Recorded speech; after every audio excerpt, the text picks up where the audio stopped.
Olá, meu amigo, minha amiga, estamos aqui outra vez, graças a Deus, para a saideira da semana. Natal chegando, as pessoas estão já bem enlouquecidas por conta dessas festividades, mas eu tenho que fazer um comentário que é esse aqui de novo. Vou convidar você a adquirir este novo livro, Encontro Motivacional com Jesus, que com certeza vai lhe ajudar muito a passar por muitas etapas de sua vida que talvez estejam lhe prejudicando em vários aspectos e impedindo a sua felicidade plena. E também dizer para vocês que eu quero agradecer aos novos inscritos que estão chegando no canal, isso alegra muito a gente, e já pedi para vocês já dar certinho, deixar o seu comentário. Vou deixar por um instante aqui a capa deste livro para você, aliás, o número do meu telefone para vocês entrar em contato comigo, saber como adquirir, e eu acho que é uma boa oportunidade. Gente, o negócio é o seguinte, as coisas estão acontecendo de uma velocidade muito grande, e a verdade é que agora nós temos mais dois escrotos fora, que saíram dos esgotos e que foram colocados de novo dentro do esgoto. Eu estou falando, evidentemente, do Ramagem e do Bananinha. Eles estão com essa retórica de perseguidos políticos, etc., como eles sempre fazem, e agora é impressionante que os machões que eram contra... aliás, as leis que estão sendo aplicadas foram sancionadas pelo próprio Bolsonaro. O Bolsonaro não vai ser o tema de hoje, agora vai ter visita a Michele, vai poder dar uma entrevista para o Metrópole, coisas que o Lula não teve. Mas eles estão sempre reclamando e querem agora uma domiciliar para o Bolsonaro. Mas isso é outro tema e não é o escopo do nosso debate de hoje. Só para deixar claro, o artigo 55 é muito claro, que é a questão do deputado, a falta de excesso perde o mandato, a questão judicial perde o mandato. Então, os dois estão dentro da lei, dentro do próprio artigo da Constituição, então não há o que reclamar. Mas é claro que eles têm que fazer o chororô deles, porque senão eles não conseguem manter a chama do gado acesa, que já está cada vez mais apagada. Aproveitando o ensejo, eu quero dizer para vocês que eu estou torcendo para que o Flávio Bolsonaro seja de fato candidato à presidência, mas isso eu vou deixar para um outro assunto, mas é porque ele não vai resistir na primeira pegada que ele tomar do Lula ou de qualquer outro que esteja lá para concorrer juntamente com Lula. E eu trouxe, então, alguns recortes da entrevista coletiva que o Lula cedeu, e eu vou começar falando da questão sobre o filho do Lula, que há essa suspeita de que ele possa ter recebido uma mesada do careca do INSS, que, em bem verdade, quem disse isso não trouxe nenhuma prova, não apresentou nada que comprovasse, mas talvez como se uma jogada ensaiada para tentar colocar o Lula dentro do jogo, para tentar fazer com que o Lula seja o culpado, para tentar fazer com que o filho do Lula é outro ladrão. Aliás, o filho do Lula é dono da Oi, dono da Friboi, tem carro banhado a ouro. Todas essas coisas nós já escutamos dessa gente escrota e cujo qual os ladrões são eles mesmos, e aí estão as provas justos já na fraude do INSS, que muitos desses, inclusive do PL, PP e outros, estão sendo pegos, fora a questão do orçamento secreto, que está tendo uma limpa geral, e eu espero que não virem pizza, que todos tomem a cana que tem que tomar. Estão vendo um cachorro latindo aí, faz parte do jogo, e assim mesmo a gente vai seguir o nosso raciocínio aqui. Então, para não nos alongarmos muito, eu vou trazer de cara o que a repórter perguntou para o Lula e o que o Lula respondeu para ela sobre essa questão do filho dele e sobre a questão dos envolvidos. Desculpe. É assim mesmo, né? Não tem corte, não vai ter edição, então vai assim mesmo com essa tosse que saiu aqui sem querer. Vamos lá, gente? Vamos assistir e fique comigo até o final. Movemos para 4 milhões de pessoas, 2 bilhões e 750 milhões de reais, e todas as pessoas que estiverem envolvidas diretamente ou não, elas vão ser investigadas pela Polícia Federal. Muitas das coisas estão em segredo de Estado. Eu, sinceramente, já li a respeito alguma notícia, E eu tenho dito para os meus ministros, tenho dito para as pessoas que participam da CPI, é importante que haja seriedade para que a gente possa investigar todas as pessoas que estão envolvidas, todas as pessoas. Ninguém ficará livre. Se tiver filho meu metido nisso, ele será investigado. Se tiver meu pai, que já morreu, não. Sabe? Se tiver o Haddad vai ser investigado. O Ricota, com essa seriedade, vai ser investigado. Porque é o seguinte, cara, é o seguinte, sabe? Não é possível você admitir, num país em que milhões de aposentados ganham um salário mínimo, você ter alguém tentando se apropriar, expropriar o dinheiro do aposentado, com promessas falsas. Então, veja, eu não sou da CPI, eu não sou delegado da Polícia Federal e não sou ministro da Suprema Corte. O que eu posso dizer para você é que, naquilo que depender da Presidência da República, tudo será feito para que a gente dê uma lição a esse país.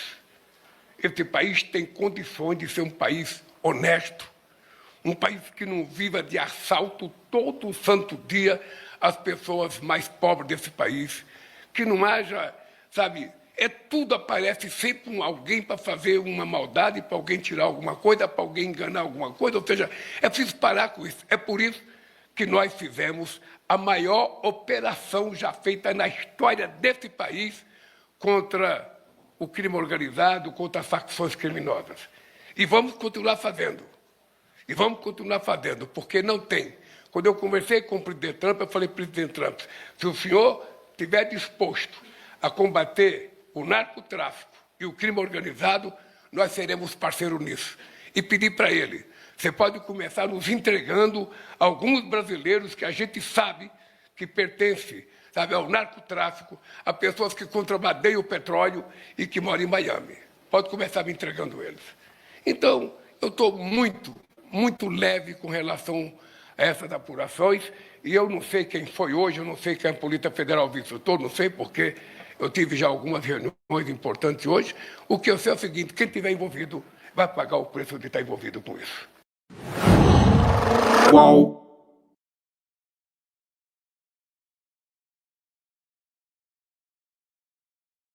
Que loucura, abriu. Maravilha! É isso aí. E ele também falou sobre essa questão de que a questão da CPMI, do INSS, ele queria ter tomado a iniciativa, mas alguns dos governos disseram que não era para fazer, e os outros que pegaram e fizeram a CPMI, porque a investigação, de fato, começou no governo dele, foi uma pergunta feita anteriormente, mas que adentrou o governo esse rombo do INSS. Então, ele disse que já, e é verdade, em 23, logo ali no início do governo, a CGU começou a investigar e eles fizeram quase 2 anos de um trabalho sem pirotecnia, como ele já tinha dito em outros momentos, para chegar no cerne da questão. Essa CPMI, para essa oposição escrota, está servindo como palanque eleitoreiro, mas eles vão tomar mais um tiro no pé, porque a verdade está vindo à tona e quem está envolvido é gente do PL, PP, republicanos e outros. E há do PDT agora esse vice-líder do Senado, também está envolvido aí a essa acusação, mas se também tiver gente do PT que vá para o pau arrasar. E, felizmente, nós não temos um presidente que disse como aquele, hoje presidiário, disse, eu não vou deixar zoder meus amigos e a minha família se não puder trocar o delegado. Se não puder trocar na ponta, troca o diretor, se não puder, troca o ministro. Foi o que ele disse, não foi? Não. O Lula não se envolve, então as coisas estão andando, e foi claramente em coletiva que ele disse, se tiver filho meu, Larira, vai responder e não tem conversa.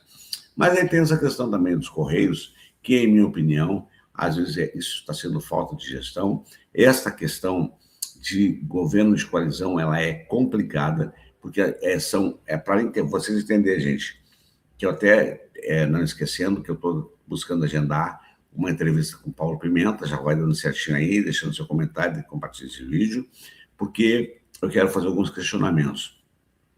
Essa questão do governo de coalizão, se tu não faz essa coalizão, que são 14 partidos necessários no Brasil, em outros países é mais, outros países é menos, para você poder ter a chamada governabilidade. São os partidos da base do governo.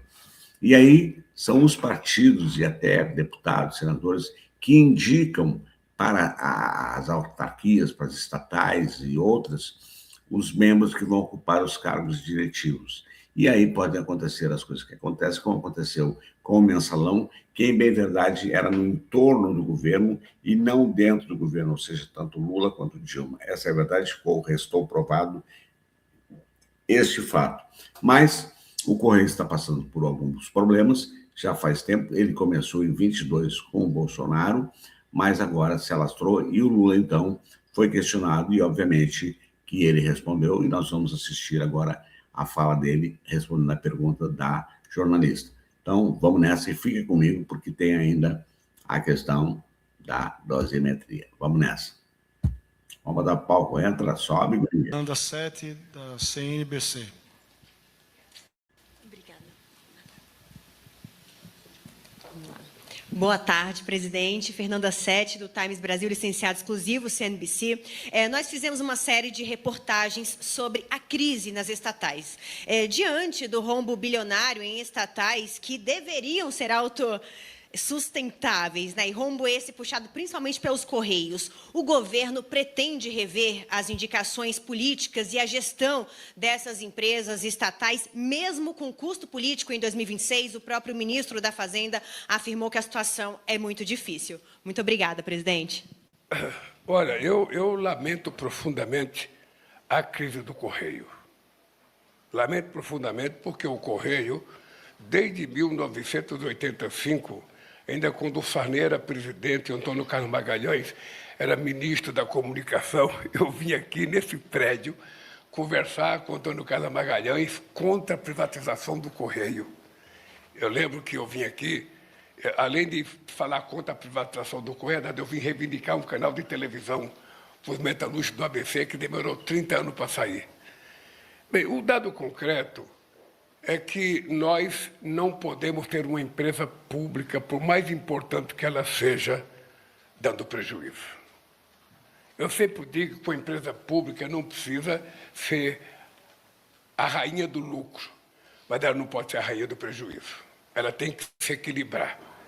Então, nós trocamos o presidente do Correio, chamamos a companheira Esther Dweck, que é a ministra responsável pelas empresas estatais, fizemos uma reunião com ela, com o Rui Costa, mudamos o presidente do Correio, colocamos alguém com muita expertise, com muita responsabilidade, para ele apresentar um balanço concreto do que tem que ser feito no Correio.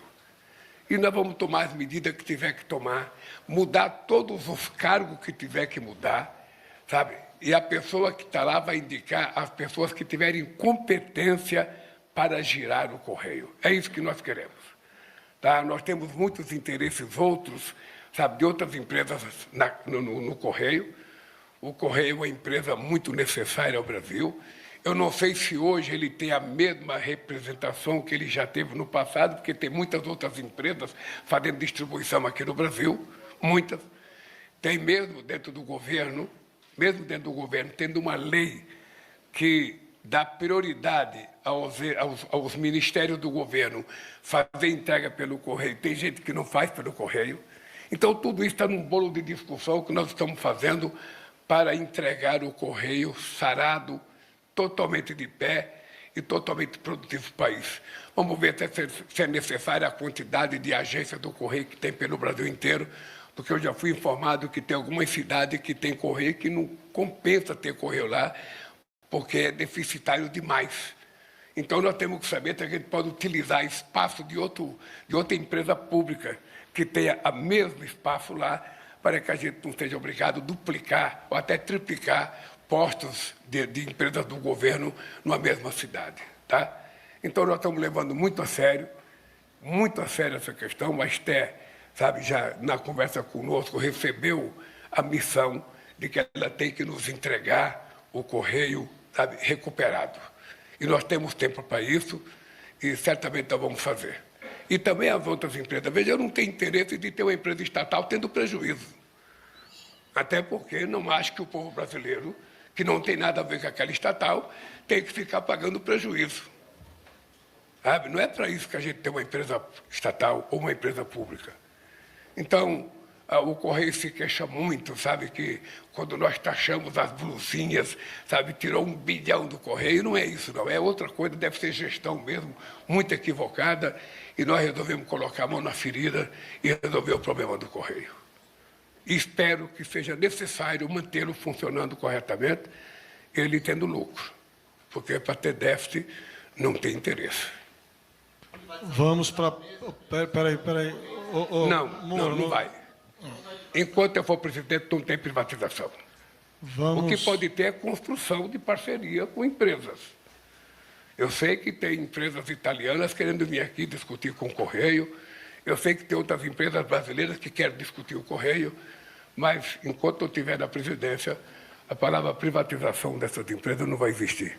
Pode existir parceria, pode transformar a empresa em empresa, sabe, de economia mista, mas privatização não vai ter.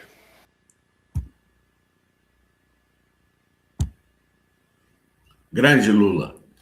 O Lula foi elegante, ele disse equivocada, né? Mais ou menos isso. Eu digo equivocada ou incompetente, ou com algum intento espúrio que não diz respeito à coisa pública. Mas a grande verdade, para que não haja essa... E por isso você precisa compartilhar esse vídeo, esse conteúdo, e dar o seu certinho, deixar o seu comentário, porque esses escrotos ficam falando do rombo do Correio, como se o governo fosse culpado. Isso vem de há muito tempo, essa é a verdade.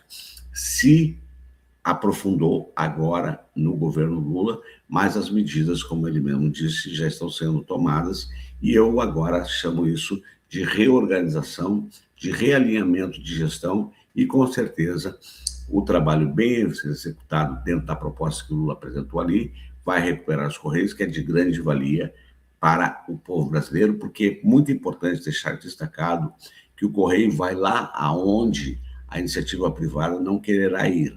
Então, ele já achou uma alternativa, que é, por exemplo, usar alguma estatal no município onde o Correio está deficitário, para ser um posto do Correio dentro ou anexo a essa estatal na localidade.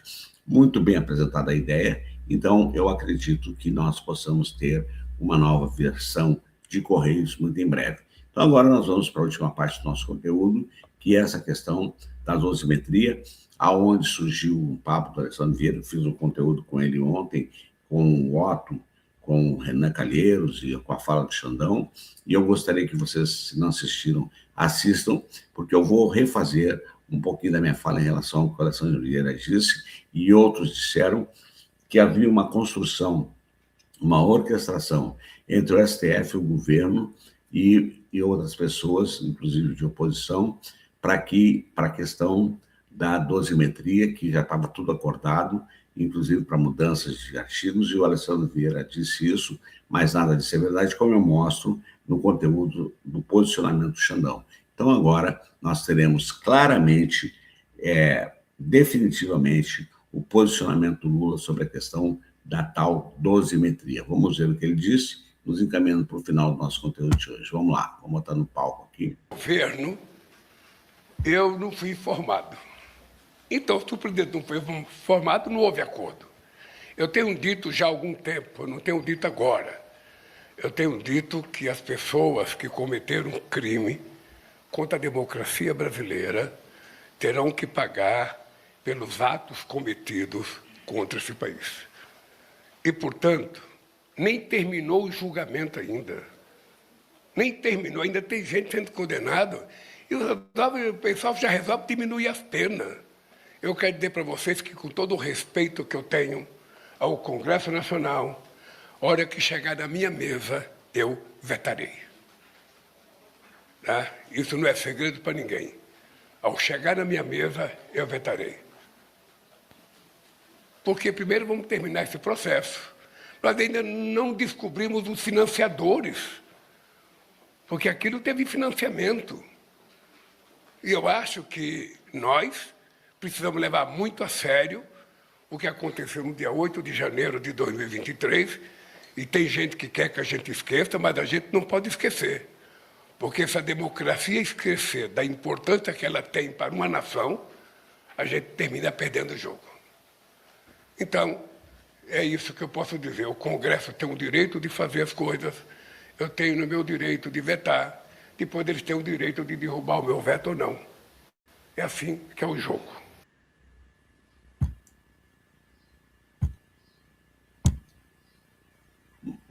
Muito bem lembrado, presidente. Ele vai vetar, vão querer derrubar o veto, e sabe onde é que vai parar? No STF, que, aliás, o PSOL e o próprio PT já estão ingressando com uma ação questionando a constitucionalidade desse projeto, e que ele saiu da Câmara com uma inconstitucionalidade e voltou do Senado com 2 inconstitucionalidades.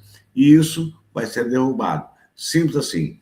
Então, está aí o esclarecimento. Não teve acordo nenhum entre Alexandre de Moraes, entre Lula, entre outros opositores ou base do governo. Teve a questão do Jacques Wagner, que eu quero fazer esclarecimento rápido, que ele votou favorável à dosimetria, mas ele fez isso e assumiu por conta própria o risco do que ele fez, porque o governo também precisava, inclusive o Guedes, na Globo News, disse que o Lula trocou a democracia por 22 bilhões. É uma inverdade ou uma fala equivocada de quem não se atenta aos fatos. E eu quero dizer que se o Jacques Wagner fez isso para poder destrancar a pauta, porque o governo precisava, isso em benefício do povo, fazer os apontamentos necessários na reforma tributária, que isso vai vigorar muitas coisas a partir de 27, outras coisas a partir de 26, foi muito bem acertada a iniciativa dele, ainda que contrariando a própria base do PT, e aí vem a grande verdade, como não houve nenhum acordo, porque o PT em si votou contra esta dosimetria e a oposição votou contra a dosimetria. Calamitosamente, o Alessandro Vieira, tão correto, votou favorável à dosimetria, porque também disse que era um consenso, então, com a democracia, etc. e tal, mas isso é inconstitucional. Então, por isso, a comemoração deles será muito pequena e vai terminar no STF e vai acabar sendo engavetado e tudo vai continuar como está. Então, gente, o recado para hoje era este. Desejo a todos vocês um ótimo fim de semana, com a graça de Deus. Fiquem com Deus, abençoados sejam todos. E como eu sempre digo, aqui é a voz libertadora. Somos vozes libertadoras e por isso nós temos que estar sempre ativos, vigilantes e atuantes para ajudar a libertar outras vozes que podem estar sufocadas ou tirar as pessoas da ignorância, porque, lamentavelmente, a mentira corre muito mais rápido que a verdade. E nós estamos aqui para estabelecer ou restabelecer a verdade e liquidar com a mentira dos enganosos, golpistas, canalhas, sem vergonhas, despudораdos e que falam em Deus, pátria e família. Fiquem com Deus, um beijo no coração de todo mundo, deixando aqui a nossa marca. E eu estou indo embora. Tchau.